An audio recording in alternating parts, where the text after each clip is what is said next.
بسم الله الرحمن الرحيم. الحمد لله والصلاة والسلام على رسول الله. لما حدثت أحداث سبتمبر وأحداث لندن، تداعى مجموعة من قيادات الجالية في مدينة مانشستر ومحيطها، وأخذوا على أنفسهم مهمة أن يخاطبوا التحدي الذي فرض نفسه على واقع المسلمين في المملكة المتحدة بناء على هذه الأحداث التي تركت بصماتها في كل مكان. فجاءت فكرة تأسيس مركز التراث الإسلامي البريطاني، وكان الهدف من هذا المركز التعريف بالإسلام عن طريق تراثه وحضارته وتاريخه.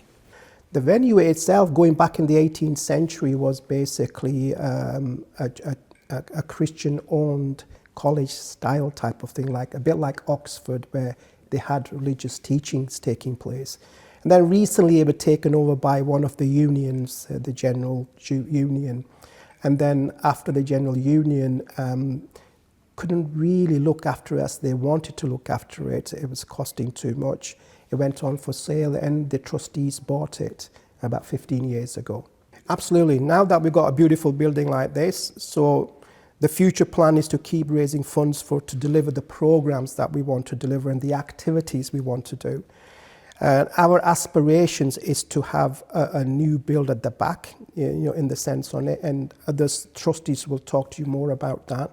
Is to have departments where we've got conference suites, we've got health centres, we've got media centre, we've got, at the back of the centre itself. So a new building is being proposed, which is very exciting for us. That might take in 10 years, inshallah, in a sense on it. So we're going through consultation, engagement and planning at the moment with that. But the future for us, we've already started through programs which we're bringing in. So we're bringing in the Aspiring Leaders program. That's been going for 12 months, where we are developing young people at age of 18 to 24 to become the next leaders. So we have now 30 young people ready to become politicians, councillors, executives, media people. They're ready to go into BBC, Sky News, mainstream media, start working for mainstream, whether it's housing or local authority or the NHS. So that's a pool of people that we've done. Once we've trained them, we will have another 30 young people coming on. So these are programs where we are developing people, as I said before. Secondly, the challenge we have is that we have young people who are losing their identity. You will see this in shortening their names. So Muhammad becomes Mo, Maqsood becomes Mac, Yasmin becomes Yas. So it's interesting to see why our young people are refusing to adopt and be proud of their identity.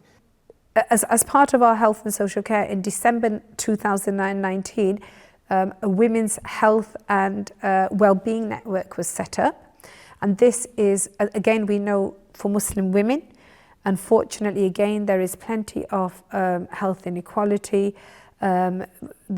In terms of social care decision making, we're looking at how decisions are made. We know that there are mental health problems. I mean, there are mental health problems in the mainstream community, but particularly what's really worrying for me, and I have come across these cases in the last 3 years, suicide amongst our young Muslim community. And I am talking about even practicing Muslim communities. And that is very sad, and that is related to mental health. I personally know 3 people in the last 2 years, children who have actually committed suicide, and they come from good families.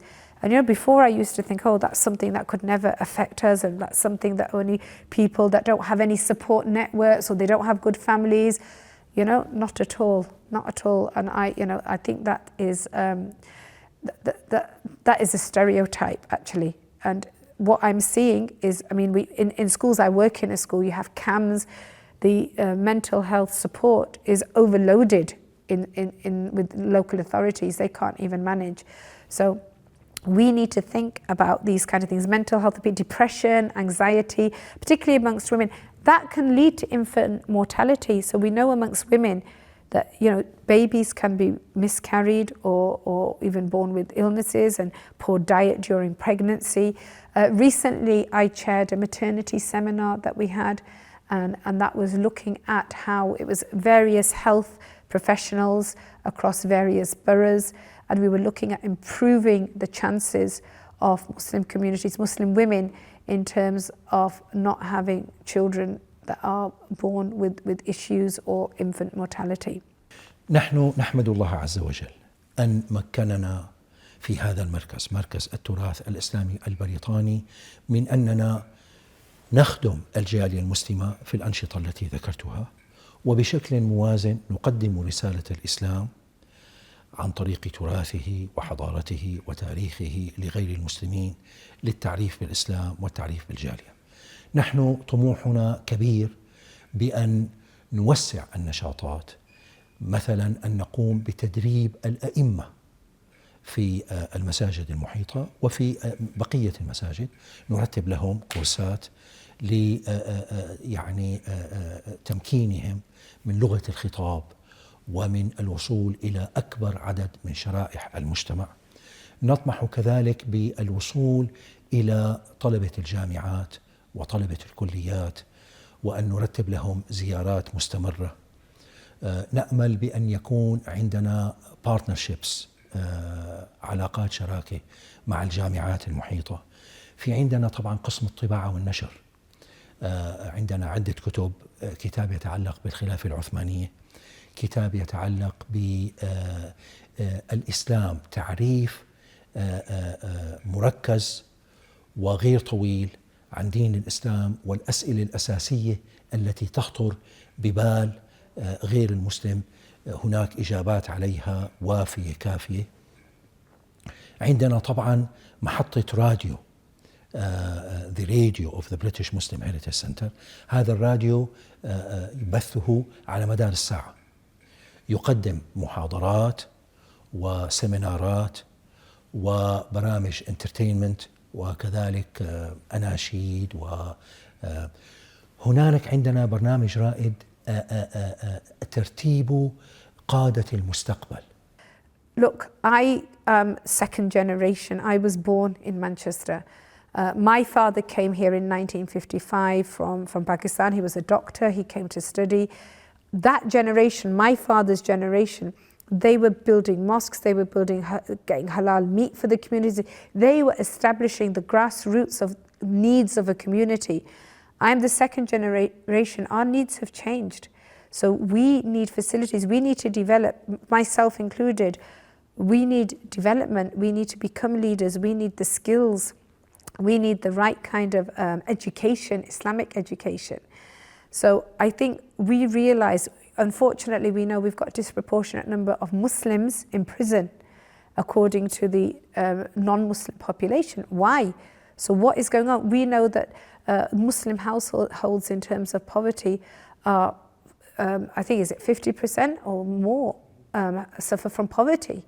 So we know that our Muslim communities, unfortunately, we've been established now for a good 60 years in this country, well established, nearly 3 million strong, but we know there are a lot of issues that need tackling. And the British Muslim Heritage Centre recognised this a long time ago.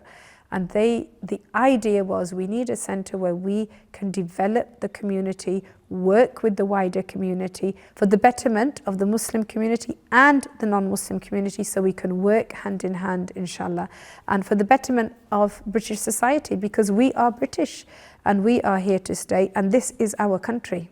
The British Muslim Heritage Centre is very keen on tackling hate crime. Islamophobia is a huge problem. We have a liaison with Greater Manchester Police, and we have 100 trained people, so that the British Muslim Heritage Centre is a third-party reporting centre, so people need to understand what hate crime is and then feel brave enough to come and report it.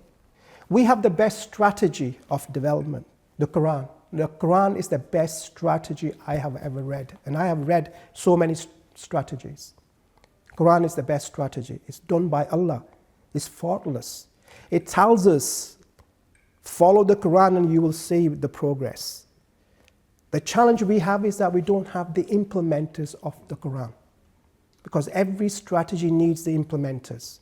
We had the Prophet, when the Prophet was alive and he did the implementation, and the followers of the Prophet and the caliphates and the others, we progressed. Now we're not progressing, we have a strategy, but we have no implementers. That's the weakness. So we need to create implementers to implement the Quran. That's what we need to do. That's the challenge, that's the excitement, in a sense. The strategy is already written. The hard part's done. The easy part now is for us to understand it, then implement it. The position of the British Muslim Heritage Centre is in an ideal position. It's in the heart of Manchester City Council. And it can be the heart of Europe, because Manchester is now growing all the time. Manchester is a very vibrant, diverse city. So the positioning of it is fantastic. What we make of it is the challenge.